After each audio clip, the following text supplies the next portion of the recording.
तवज्जो है?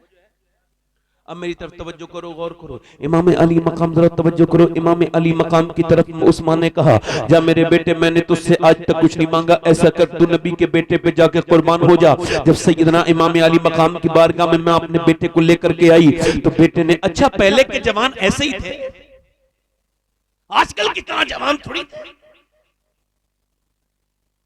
ये 10 घंटे जो लड़के 10 घंटे मोबाइल देख रहे हैं, इंशाअल्लाह बर्बाद होंगे। इंशाअल्लाह ये जो 15 घंटे मोबाइल देख रहे हैं, इंशाअल्लाह पागल हो जाएंगे। ये जिनकी तन्हाइयां बर्बाद है, इन नौजवानों से पूछो ये तुम इसलिए पैदा किए गए थे, मोटरसाइकिलों पे रेस लगाने के लिए, गाड़ियों में स्टंट दिखाने के लिए, अंग्रेजों की तरह बाल कटाने के लिए, डीजे पे थिरकने के लिए अल्लाह ने तुम्हें पैदा किया। चौराहे पे बेहुदा हरकतें करने के लिए अल्लाह ने पैदा किया था। अरे तुम्हारी जवानियां कैसी बेहुदा जवानी है,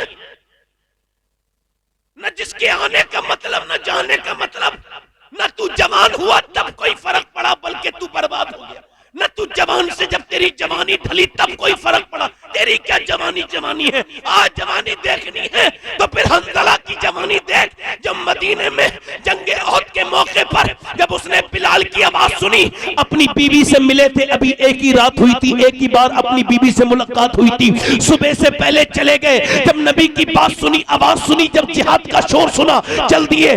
बीवी ने रोका नहीं, बीवी ने कहा जा रहा है मगर चला जा, मगर मेरी बात सुन, एक बात सुन के चला जा कि तू जा तो रहा है, अब तू शहीद हो जाएगा। अल्लाह कयामत के दिन तुझे ताज इज्जत वाला अता करेगा, तेरे ऊपर फजल फरमाएगा। एक वादा करके जा मेरे शौहर कि जब तुझे अल्लाह जन्नत अता करे तो तू अकेला नहीं जाएगा, बल्कि इस कनीज को भी जन्नत में लेके जाएगा।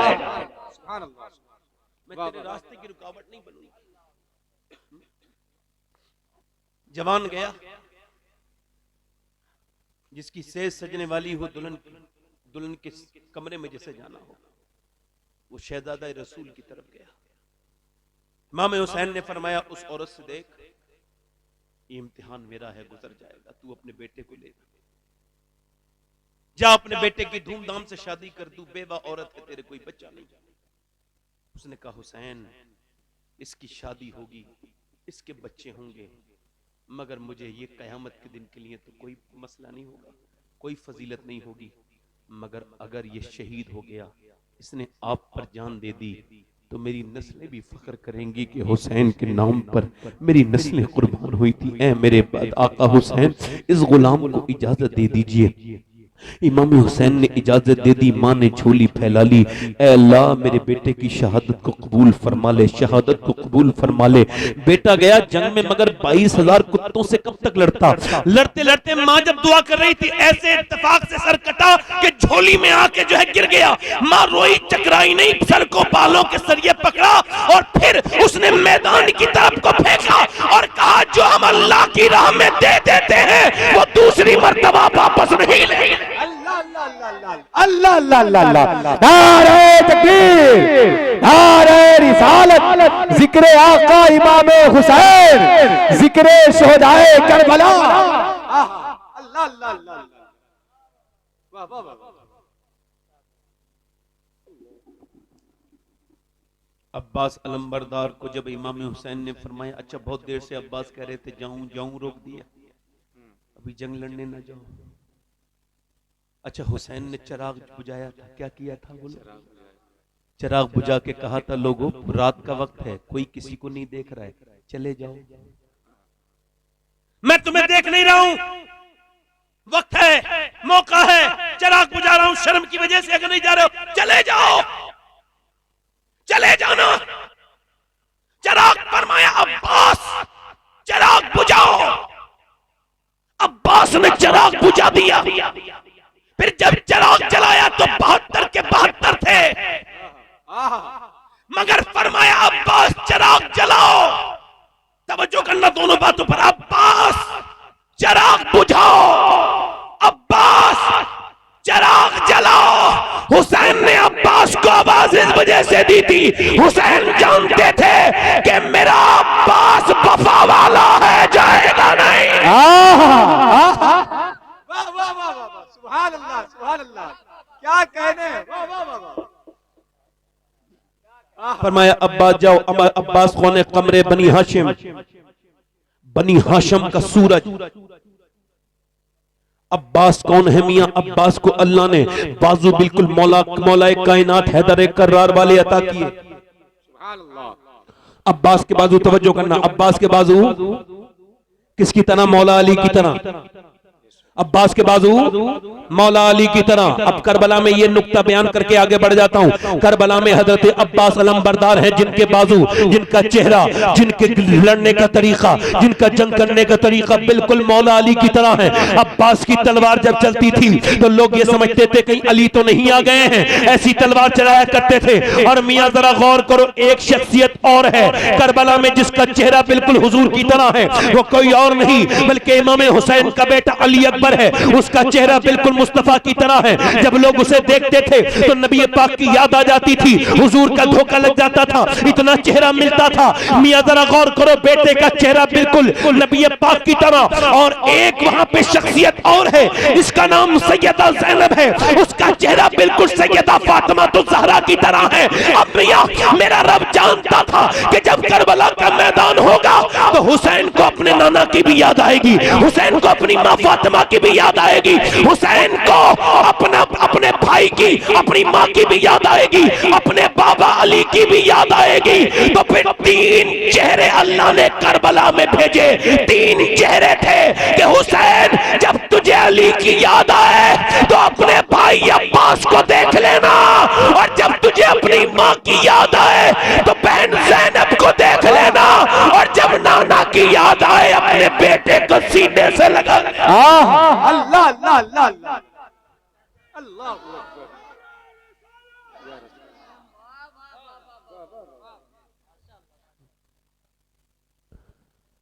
इमाम आली मकाम ने जंग को इमाम हजरत अब्बास को भेजा नहीं, मगर जब अब्बास कहने लगे पानी के लिए जाने दी, फिर मैं ठीक है जाऊं।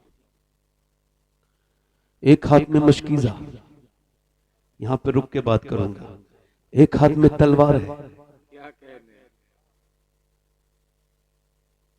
और क्यों जाने दिया था?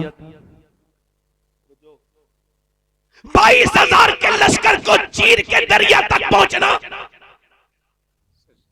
आम बात नहीं है ना, बोलो है। एक घोड़ा 22,000 घोड़ों में निकल जाएगा, निकलना आम बात है। तीर भी हो, नेज़े भी, तलवार है, मगर हुसैन ने कहा जाओ पानी तक। हुसैन जानते थे पानी तक भेजता हूं तो खैरियत रहेगी, मैंने इसे भेजू, इसका टारगेट पानी रहेगा तो अब्बास सिर्फ पानी तक पहुंचेगा। हुसैन ने अगर उससे पहले भेजा होता और ये कह दिया होता जाओ अब्बास 22,000 को खत्म करके आओ, तो मेरा ईमान कहता है एक भी ना बचता। नारे तकबीर, नारे रिसालत, नारे हैदरी, खानदाने अहले बैत। वाह वाह वाह। अब्बास जब पैदा हुए हैं तो इमाम मौला अली ने अपनी गोद में लेकर के कहा कि हुसैन तेरा साथी आ गया। और अब्बास हुसैन के साथ कैसा एहतराम करते थे, चले पानी लेने के लिए चले, मगर मियाँ जब हैदर कर्रार का शेर चला तो मियाँ कांप के पीछे को हटने लगे। कितने कटे कटे कटके पिटते कटते पिटते काटते पीटते, तलवार थी मियाँ, चल थोड़ी रही थी, बिजली बरस रही थी, ऐसे काटती भी चली जाती थी। सबके होश फाख्ताते चले गए मैदान में, और इमाम हुसैन ने एक हाथ में मशकीज़ा थमाया था, एक हाथ में तलवार थी। फरमाया दोनों हाथ फ्री नहीं होने चाहिए मेरे भाई।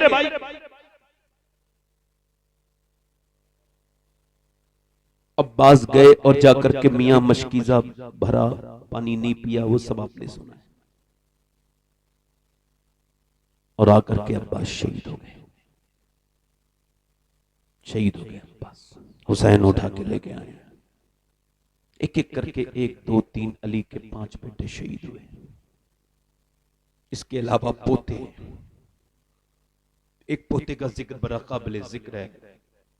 यजीदियों ने कहा कि जब हसन का बेटा कासिम मैदान में आया, ऐसा लगता था कि बदलियों में से चांद निकल आया। कहते हैं और खाली कुर्ता पहन के आया था, कोई जंगी जो है वो ज़रा पहन के नहीं आया, जंगी लिबास पहनकर, हाथ में तलवार लेकर अली का पोता आया। तवज्जो करो, यजीद को किसी ने लिखा था कि 22,000 का लश्कर भेज रहे हो 72 के मुकाबले में, ये बताओ दिमाग ठीक है तुम्हारा? 1,000 लोग चले जाते हैं, पकड़ के ले आते हैं। यजीद जानता था बदबख्त, उसने उधर से लिख के भेजा कि तुमको 72 नजर आ रहे हैं, मगर तुमको ये नहीं पता इसमें पोते अली के कितने हैं और बेटे अली के कितने हैं। तुम 22,000 उनके मुकाबले में कम हो जाओगे अगर वो जंग लड़ने पर आ गया।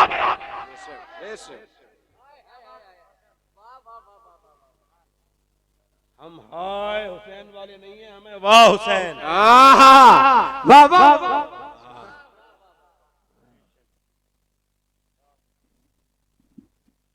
मगर करबला का दर्द अपनी जगह है।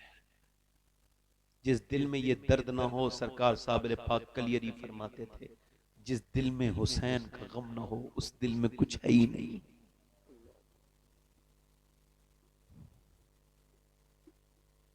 गमे हुसैन इतनी बड़ी चीज है।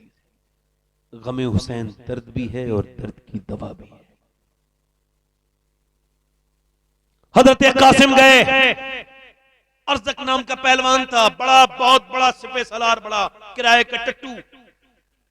उससे कहा वहां पे शिमर लाइन जाओ, मुकाबला करो हसन के बेटे का, अली के पोते का। कि मैं इसका बच्चे का मुकाबला करूं, 9 उम्र का, इस 17-18 साल का लड़का, मेरी बदनामी नहीं होगी, मेरे बेटे चले जाएंगे।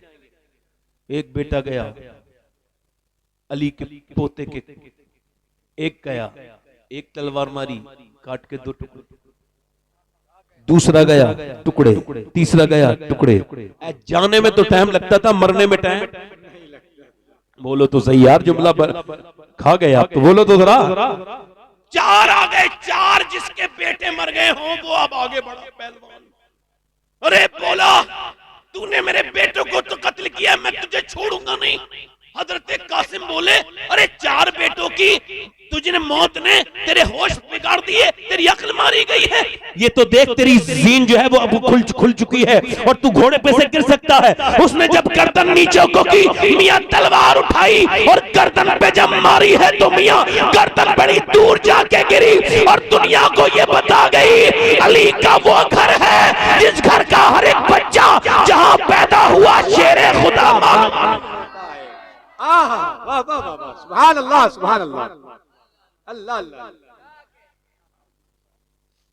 मगर फिर एक एक के बाद फिर तो पूरी फौज ही आ गई और फौज आई, फिर अली के पुत्र के तीर भी मारे गए, तलवारें भी मारी गई, नेज़े भी मारे गए। हुसैन जब आए औरों की लाशें उठा के लेके जा रहे थे, मगर अपने भाई की निशानी को उठाने के लिए आए तो चादर बिछाई और चादर बिछा के फिर हाथ रखे, फिर सर रखा, फिर पांव रखे, फिर गठरी बांधकर हुसैन ने लेकर के गए। मुझसे मेरे हुसैन का ना पूछ हौसला, कितने भी जख्म आए पर रोया नहीं हुसैन। कह दो हवा से जाके अब शोर ना करे, लोगों करबला बड़ा सख्त है। बयान करने वाले भी सफाक हैं, हम जैसे लोग ऐसी बयान कर जाते हैं। एक लाश उठाई, दूसरी लाश उठाई। दोपहर के वक्त में हुसैन की दाढ़ी में कुछ बाल सफेद थे और करबला होते होते पूरी दाढ़ी सफेद हो गई।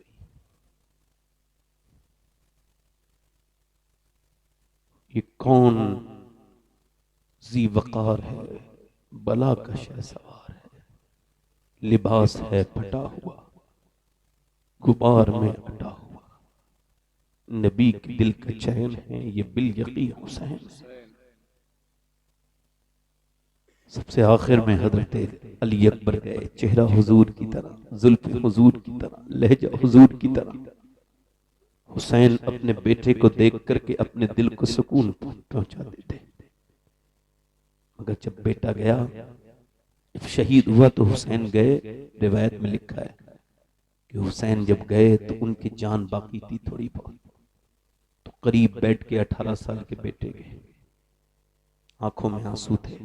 हुसैन ने कहा, बेटे मैंने सबकी लाशें उठाई हैं, कोई रोया नहीं, तुम रो क्यों रहे हो? तो 18 साल का बेटा बोला, अब्बा मेरे बाद आपका कोई साथी नहीं रहेगा, आप अकेले रह जाओगे, आप अकेले रह जाओगे। फरमाया, ए मेरे बेटे अली अकबर, जिससे अल्लाह राजी हो जाए उसका कुछ बिगड़ा नहीं, और जिससे अल्लाह नाराज हो जाए उसके पास कुछ बचा नहीं। फिर एक 6 महीने का भी तो था अली असगर, लिखा है हुसैन ने कोई लाश दफन नहीं की। उलमा ने लिखा है मगर इमाम अली असगर की लाश को दफन किया था, छोटे से बेटे की लाश को दफन किया था, जिसके तीर लगा था, तीर।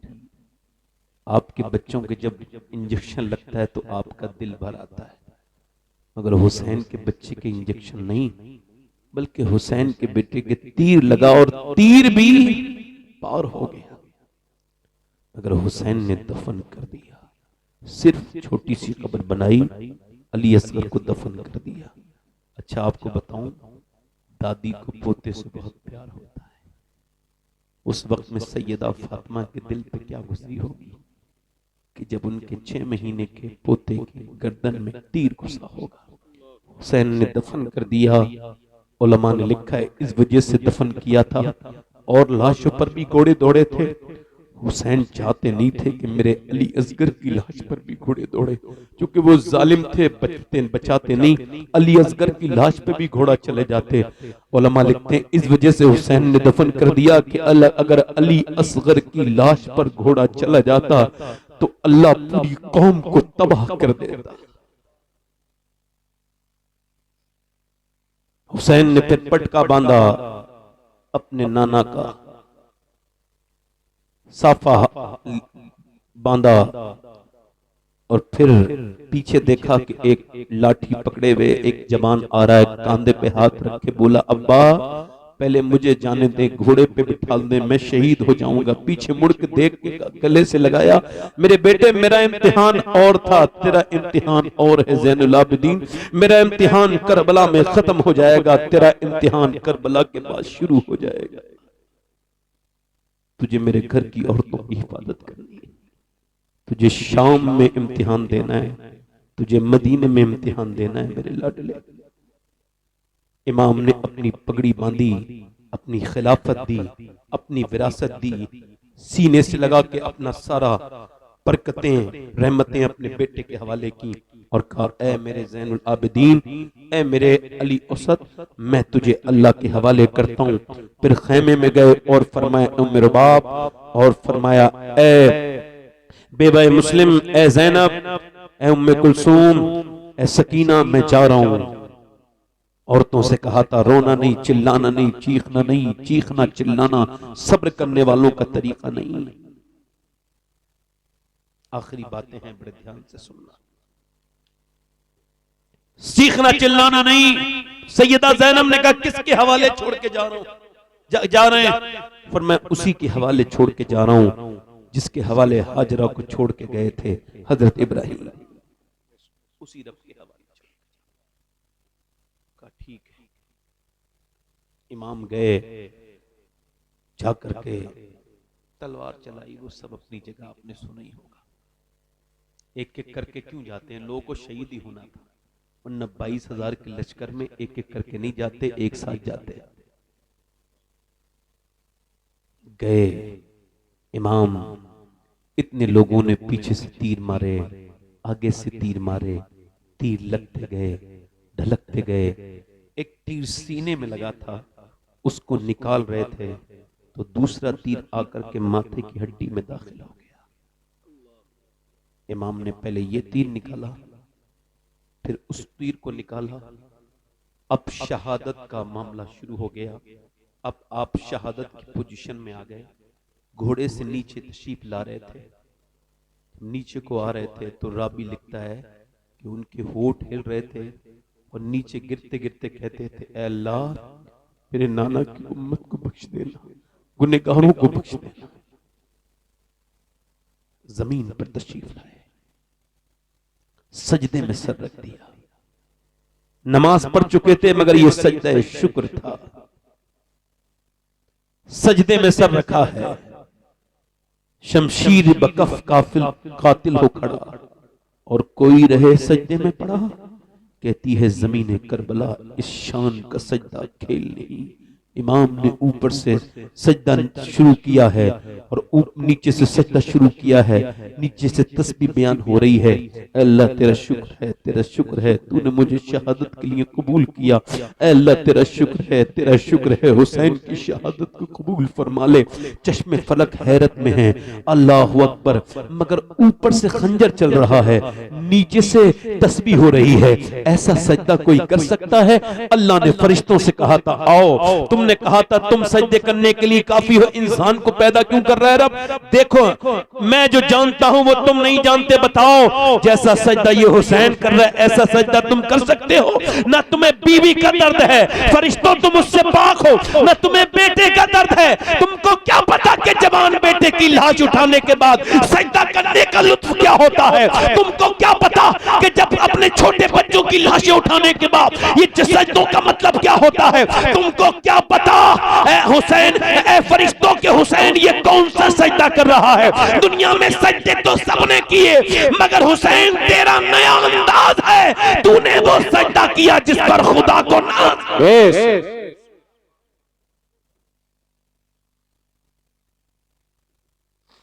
हुसैनियत जिंदा रही और यजीदियत खत्म हो गई। मैंने अपनी तकरीर में पैगाम आपको दे दिया। आखिरी बातें अपने नौजवानों से करूं। हो सकता है मेरी जिंदगी की आखिरी तकरीर हो, आपकी भी हो सकता है आखिरी तकरीर। मौत कभी किसी को बता के नहीं आती। जाके इलाहाबाद के पोस्टमार्टम हाउस पे बैठना, सुबह से लेकर शाम तक जवानों की लाशें तैयार हैं मगर पोस्टमार्टम में जो चीरते हैं उनके पास वक्त नहीं है लाश चीरने का। एक एक दिन, दो दो दिन की वेटिंग है। एक्सीडेंट हो गया है, कत्ल हो गया, अच्छा रख दो। अभी और भी कत्ल होने वाले पहले इसके आगे हैं, इसके आगे और भी लाशें पड़ी हैं, पहले उनको चीरा जाएगा उसके बाद इसको चीरा जाएगा। हुजूर फरमाते हैं जब मुर्दे का हाथ पकड़ता है ना गस्साल, मुर्दा कहता आराम से उठा, तेरे उठाने से बड़ी तकलीफ होती है, हाथ उठाने से तकलीफ होती है तो फिर पोस्टमार्टम से कितनी तकलीफ होती होगी। नौजवानों वापस आ जाओ। हुसैन से मोहब्बत का अंदाज ये नहीं है नारे लगाओ शोर मत। हुसैन का अंदाज ये है कि जब नमाज का टाइम हो जाए तुम्हारी गाड़ी रुक जाए, तुम्हारा काम रुक जाए, तुम्हारे सारे काम रुक जाएं, तुम जहां हो वहीं मुसल्ला बिछा लो, तुम जहां हो वहीं सजदे में चले जाओ और नमाज पढ़ के अल्लाह की बारगाह में कहो, ऐ अल्लाह मेरा हुसैन, मेरा सजदा तो किसी लायक नहीं, गुनाहगार इंसान हूं, मगर मेरे आका हुसैन के सजदे के सदके से मेरा सजदा कबूल कर ले। ये है सजदे। नौजवानों अगर अब ना बने तो फिर कब बनोगे? अपनी जिंदगियों को बदलो, यजीदियत अपने दिलों से निकालो। इस दौर के यजीद की महफिल में बैठकर देते हैं लोग गालियां गुजरे यजीद को। आज हमारी जिंदगियां कितनी बेकार है। हुसैन से हमने क्या सीखा? हमने करबला से क्या सीखा? करबला से मैंने तो बहुत कुछ सीखा है, आपको बता, बहुत कुछ सीखा है। एक तो नमाज की पाबंदी सीखी है, बोलो सुभान अल्लाह, कि नमाज का पाबंद रहना चाहिए आदमी को। ये हवा के झोंके जो अब तक नहीं आए थे अब आके बता रहे हैं कि मैंने बात सही कही है। अल्लाह ताला करे तो आपको जन्नत की हवाएं मिले।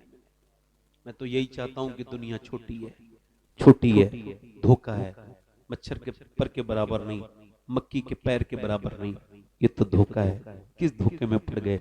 मैंने अपने इन हाथों से कितनों को दफन किया है, कितनी लाशें मैंने अपने इन हाथों से दफन की हैं। हजरत सैयदना बायजीद बस्तामी के पास एक आदमी आया, कहने लगा हुजूर मैं तौबा करना चाहता हूँ, क्या अल्लाह मुझे माफ कर देगा?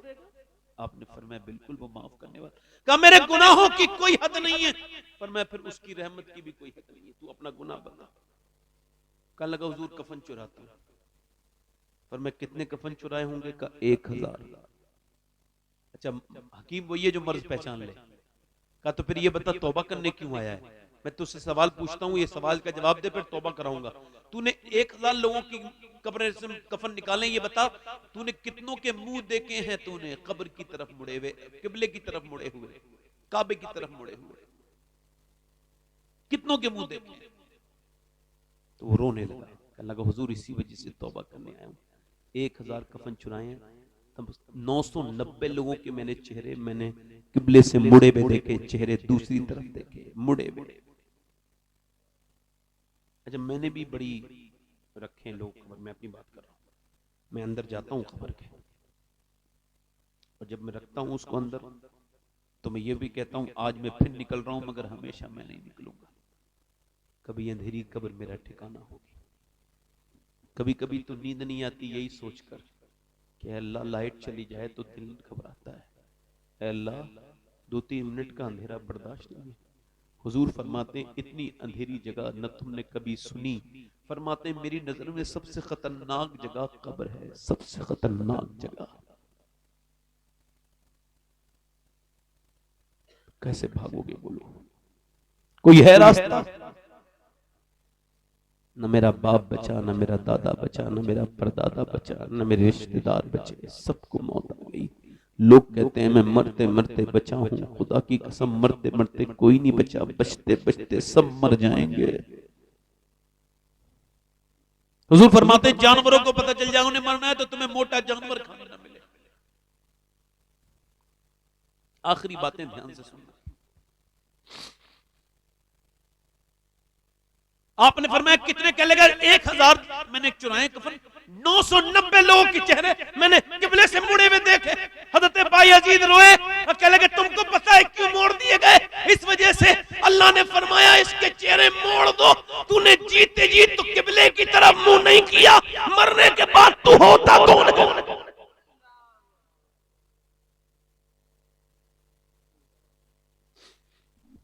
जीते जी तो तू भागता रहा नमाजों से, जीते जीते तू भागता रहा नमाजों से। मेरे दोस्तों, ना अमीर को छोड़े, ना गरीब को छोड़े, ना मालदार को छोड़े, ना गरीब को छोड़े, किसी को ना छोड़े। मौत आकर के रहेगी, मुझे भी आपको भी। इससे पहले कि आंखें बंद हो उससे पहले तौबा कर लो।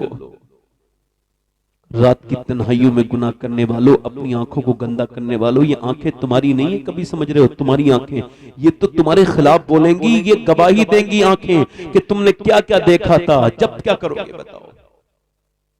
इस वजह से कहता हूं तौबा कर लो, और करबला वालों के सदके से अल्लाह से माफिया मांगो। और कितनी तौबा करनी है यही बता दो, इतनी तौबा करनी है। अल्लाह फरमाता है मेरे महबूब इनसे कह दो कि इतना रोलें कि इनके आंसू ढलक के गाल तक आ जाएं, तो मैं इनके सारे गुनाह माफ कर दूं। ठीक ठीक ठीक, इतने रो लो बस। तो तनाई मौला अली फरमाते मेरे जमाने के लोग ऐसे थे कि मियां बीबी दोनों दो तरफ चेहरे करके सोते थे, और दोनों रोते थे अल्लाह के खौफ से, तकिया भीग जाता था, मगर दोनों मर गए पता ही नहीं चला, दोनों अल्लाह के खौफ से रोते थे, एक दूसरे को नहीं पता। न मियां को बीबी का पता चला, न बीबी को मियां का पता चला।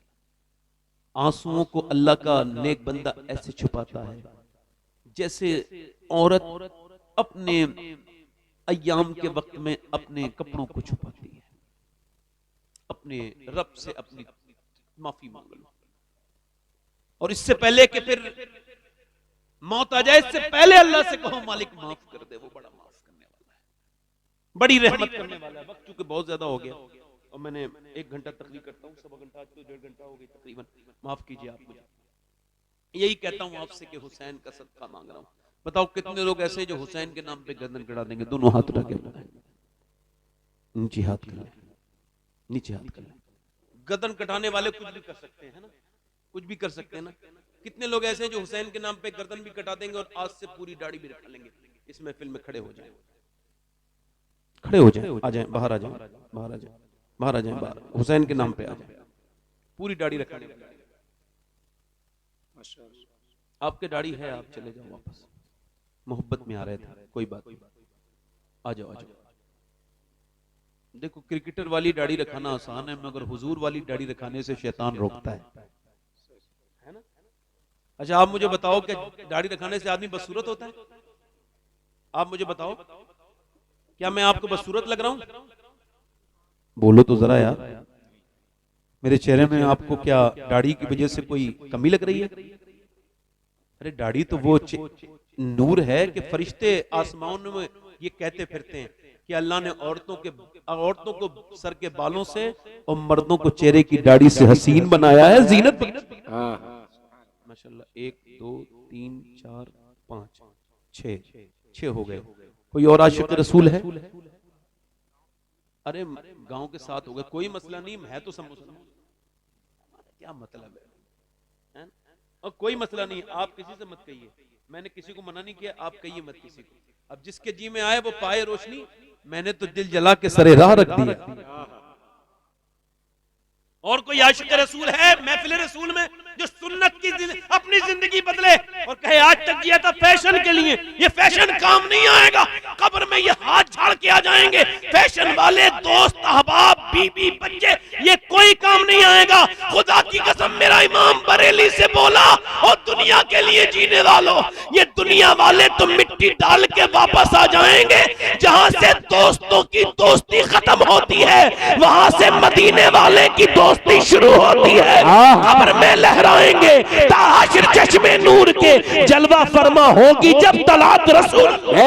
सुभान अल्लाह, सुभान अल्लाह। उठो और कहो आज तक जिए थे सभी के लिए, आज से जिएंगे नबी के लिए, क्योंकि जिंदगी ये नहीं है सभी के लिए, जिंदगी है नबी की। नबी 1 2 3 4 ये 7 हो गए। इमाम हुसैन की 10वीं है, 3 और खड़े हो जाए, 3 और हो जाए, कोई ये 10 हो जाएंगे। कोई पीछे से कोई, आप एक दूसरे की तरफ ना देखो, अपना चेहरा एक तरफ को, आपको शर्म आएगी वरना आप मेरी तरफ देखो। कोई आशिक रसूल है? और अफजल है कुल जहां में घराना।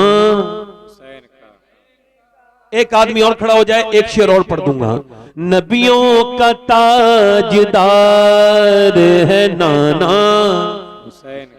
एक आशिक रसूल कोई और है जो सुन्नत रसूल के लिए खड़ा हो, अपने नबी के लिए, फैशन को छोड़ दे, मुस्तफा की मोहब्बत में। दाढ़ी वो है जो गुनाहों से बचाती है। माशाल्लाह, आजा बेटे, आजा। मोहब्बत की कोई उम्र नहीं होती, बूढ़े बूढ़े रह जाते हैं, जवान मोहब्बत में बाजी मार जाते हैं। वैसे उम्र जिनकी बड़ी होती, बूढ़े नहीं होते, वो बूढ़े होते हैं, बुजुर्ग नहीं होते। बुजुर्ग की अकल से है, उम्र से नहीं है, उम्र से नहीं है। हमारी नजर में वो जिन्होंने अबू जहल को मारा था वो बच्चे अकल वाले थे, अबू जहल बेवकूफ था। क्या ख्याल है आप? ठीक है बात। और कोई है आशिक रसूल? 2 कोई और आशिक रसूल जो नबी की सुन्नत पर इरादा करें, सुन्नत रखाने का। 2 आशिक रसूल कोई और, कोई दीवाना है भाई? चलें आप लोग वादा करें, इंशाअल्लाह आज के बाद अपने नबी के लिए ना दाढ़ी कटेगी ना मुड़ेगी। बैठ जाए, बैठ जाए। वैसे नमाज की पाबंदी तो आप सब लोग करते होंगे, मुझे उम्मीद है, मैं ऐसा मानता हूं आप सब करते होंगे। और जो नहीं करते हैं वो सब, हम सब हाथ मिला के वादा, हाथ उठा के वादा करें, इरादा नहीं, इरादा करें, वादा नहीं, इरादा करें। इंशाल्लाह नमाज की पाबंदी आज से शुरू करेंगे, इंशाल्लाह कहीं भी रहे नमाज शुरू करेंगे, इंशाल्लाह। इंशाल्लाह अपनी बहन बेटी को पर्दे के लिए कहेंगे, इंशाल्लाह। अल्लाह सबको सलामत रखे, बाकरामत रखे। और देखें, मैंने आज कोई तकरीर ज्यादा लंबी कर दी, माफ कीजिएगा आप मुझे। कितना टाइम हो गया? 2 बज गए, माफ कीजिएगा। अल्लाह आपको सलामत रखे, आमीन तो कह दीजिए। अल्लाह हम सबको हुसैन की मोहब्बत में जिंदा रखे और हुसैन की मोहब्बत में मौत अता फरमाए। अल्लाह ताला हम सबको अहले सुन्नत के मजहब पर, मसलक आला हजरत पर सख्ती से कायम रखे। तौबा करें, अस्तगफिरुल्लाह रब्बी मिन कुल्ली ज़ंब मातुब पढ़ लीजिए, ला इलाहा इल्लल्लाहु मुहम्मद रसूलुल्लाह। मेरी जिंदगी का मकसद तेरे दीन की सरफराजी में, इसीलिए मुसलमान में, इसीलिए नमाजी। इस्लाम जिंदाबाद, मसलक आला हजरत पाइंदाबाद। वस वयतुइमून अत्वामा अला हुब्बिही मिस्कीनन व यतीमन व असीरा। सदक़ल्लाहुल अज़ीम व मा अलैना इल्लल बलाग। अस्सलामु अलैकुम व रहमतुल्लाहि व बरकातहू।